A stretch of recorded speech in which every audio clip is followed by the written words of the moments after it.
welcome back. On va parler d'une jeune femme qui a eu une réaction très étonnante face à un potentiel voleur. Donc Kira nous raconte qu'elle vit dans un grand immeuble où il y a pas mal de familles et aussi des couples célibataires travailleurs qui vivent là. Donc c'est un immeuble plutôt sécuritaire généralement. Et comme elle travaille tard et qu'elle a un chien, et ben généralement elle sort son petit chien le soir. Elle nous précise qu'elle a un tout petit chien, donc pas un grand chien genre berger allemand qui a l'air un petit peu menaçant ou quoi que ce soit. Vraiment c'est un petit chien qui a aucune conscience des dangers autour de lui. Vraiment pas du tout du genre à aller la défendre quand il y a une situation dangereuse. En fait généralement il se rend même pas compte qu'il y a du danger. Mais du coup elle aime bien aller le promener le soir, c'est leur petite balade tous les deux.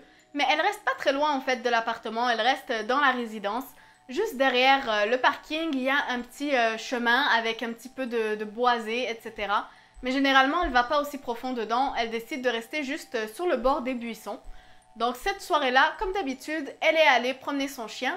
Il était en train de faire ses petites affaires, elle l'attend à côté. Quand soudainement, elle remarque un homme qui est debout à côté de la fenêtre de ses voisins. Au début, elle n'en pense pas plus parce qu'elle sait que ses voisins reçoivent souvent du monde, genre de la famille, des amis et tout. C'est des gens qui reçoivent beaucoup de monde. Elle voit beaucoup de gens sortir et aller chez eux, etc. Donc elle se dit c'est sûrement une visite pour eux, même s'il était quand même très tard, quoi. C'était environ vers minuit, 1h du matin le soir, donc forcément, normalement, il y aurait personne qui vient les visiter à cette heure-là.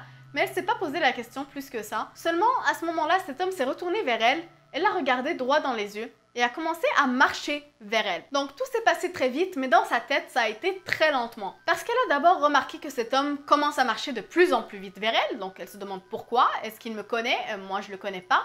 Elle remarque qu'elle l'a pas reconnu parce que d'habitude, la famille de ses voisins qui passent par là et tout, ben, elle leur dit bonjour, donc elles se connaissent un petit peu, quoi, et elle connaît leur tête. Mais celui-là, elle connaissait pas sa tête. Donc il marche de plus en plus vite vers elle, et là, son regard se baisse et elle remarque une arme dans sa main. Une arme à feu. Ça percute pas tout de suite son esprit en fait. Au début, elle se dit c'est pas une vraie arme quand même. Elle regarde le bout genre rapidement, elle voit qu'il est pas orange parce que d'habitude les armes jouets genre faux pistolet à eau, etc. Ils ont le bout orange. Et ben là non, le bout était pas orange. Et elle voit le mec qui marche de plus en plus vers elle, ça se rapproche la distance. Et là, ça percute d'un seul coup son esprit. Mon Dieu, il a un homme que je connais pas, il a une arme dans sa main, il se dirige vers moi, il fonce sur moi. Et là, vous savez l'état de panique dans lequel on est quand on se retrouve dans une situation où on est coincé de tous les côtés, on sait pas quoi faire.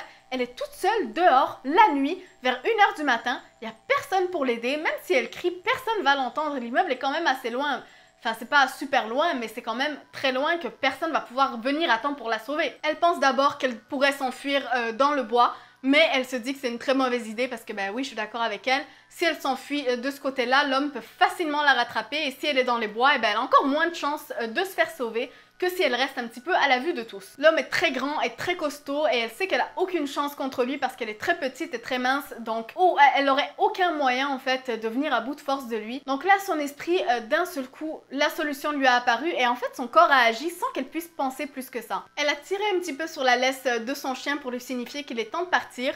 Elle a parlé à son chien d'une manière très joyeuse en lui disant ça y est maintenant, c'est fini, on rentre à la maison. Et a commencé à sautiller vers son appartement, donc dans la direction de l'homme qui venait vers elle. Et elle a fait semblant, comme si de rien n'était. Comme si elle avait pas remarqué son regard bizarre, comme si elle avait pas remarqué l'arme dans son poing, comme si elle avait rien vu du tout. Et a continué tout simplement de marcher avec le sourire. Elle lui a dit bonjour en passant à côté de lui. Son chien, évidemment, il a voulu aller un petit peu vers l'étranger et le sentir, bah, comme tous les chiens, quoi. Quand il rencontre quelqu'un de nouveau, il veut le sentir un peu. Elle lui dit « Ah, désolée pour mon chien ». Donc elle passe à côté de lui et rentre dans son appartement. Et c'est là enfin qu'elle souffle.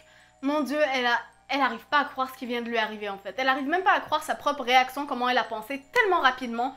Allez, il faut que je fasse mon jeu d'actrice, il faut que je fasse comme si de rien n'était. Parce que peut-être de cette façon-là, il va pas oser m'attaquer. Et elle est rentrée chez elle safely. Elle a tout de suite, immédiatement, appelé la police pour reporter qu'il y avait un homme louche avec une arme dehors, à l'extérieur de son immeuble. Et elle avait tellement peur en fait qu'il puisse l'entendre à travers la porte, qu'il soit toujours là et qu'il essaye en fait de rentrer ou de l'attaquer ou je ne sais quoi. Mais heureusement, rien de tout ça n'est arrivé. La police est venue, elle a fait des rondes, elle a regardé un petit peu qu'est-ce qui s'est passé. Ils n'ont pas trouvé l'individu. Mais au moins, elle est en sécurité. On se dit que probablement cet homme-là cherchait peut-être à rentrer par effraction chez ses voisins, vu qu'elle l'a vu en train de regarder à travers leur fenêtre avec une arme à la main. Mais que ne les ayant pas pas trouvé et l'ayant vue elle. Peut-être qu'il a eu l'intention de voler ce qu'elle avait sur elle. En tout cas, heureusement, sa réaction très rapide a empêché un mauvais tour des événements. Elle l'a vraiment sauvée. Qu'est-ce que vous pensez de la réaction de Kyra face à cette situation dangereuse? Dites-moi tout en commentaire. Si vous aimez ce type de vidéo, n'hésitez pas à vous abonner en cliquant juste en dessous sur la cloche de notification.